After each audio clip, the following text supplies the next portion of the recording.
மாப்பிள்ள இங்க கொண்டு வாங்க பக்கத்துல டிஸ்பிளேவை காட்டேன். ஸோ வந்து நம்ம கீயை ஆன் பண்ண உடனே இப்படி தாங்க வரும்.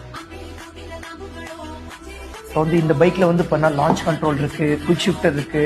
அதுக்கப்புறம் வந்து பண்ணா அந்த லிஃப்ட் ஆகாம இருக்கணும், வீலிங் வந்து லிஃப்ட் ஆகாம இருக்கணும்னா அதுக்கு ஒரு ஆப்ஷன் இருக்கு, லிஃப்ட் ஆகணும்னா ஒரு ஆப்ஷன் இருக்கு. பட் அன்பார்ச்சுனேட்லி வந்து பண்ணா இந்த டிகிரி வரைக்கும் செட் பண்ற அந்த ஆப்ஷன் இல்லைங்க. நம்ம மல்டி ஸ்டாடா டுகாட்டில போய் பார்த்துருப்போம்ல. ஸோ வந்து இப்போ வண்டி வீலிங் பண்ணணும்னு ஆசைப்பட்டு இந்த அளவுக்கு தூக்கிட்டு அதுக்கப்புறம் தூக்கக்கூடாது அப்படின்லாம் செட் பண்ண முடியாது. அது தூக்குச்சுன்னா ஒரேடியா தூக்கிடும், தூக்காதுன்னா ஒரேடியா தூக்காது. பட் கொஞ்சம் லிஃப்ட் பண்ற மாதிரி ஆப்ஷன் வச்சுக்கலாம். அதுக்கப்புறம் வந்து பண்ண மாப்பிள்ள பக்கத்துல வாங்க. ஸோ வந்து இதுல வந்து பண்ண எக்கச்சக்க மோடு இருக்குங்க. இப்படி தள்ளனோம்னா இது எந்த அளவுக்கு திரும்பி இருக்கு, பிரேக் அப்ளை பண்ணோம்னா எந்த அளவுக்கு ப்ரெஷர் பண்ணியிருக்கோம் இது தெரியுதுங்களாங்க. ஸோ வந்து இப்போ பாதி பிரேக் அப்ளை பண்றேன் பாருங்க, இப்போ பாதி அப்ளை பண்ணியிருக்கோம்னு காட்டும். அதே மாதிரி பேக் பிரேக் கீழே இருக்கிறது. ஸோ வந்து அப்ளை பண்ணால் எந்த அளவுக்கு ப்ரெஸ் பண்ணியிருக்கோம் அப்படின்னு சொல்லி தெரியும். ஸோ வந்து இந்த மாதிரி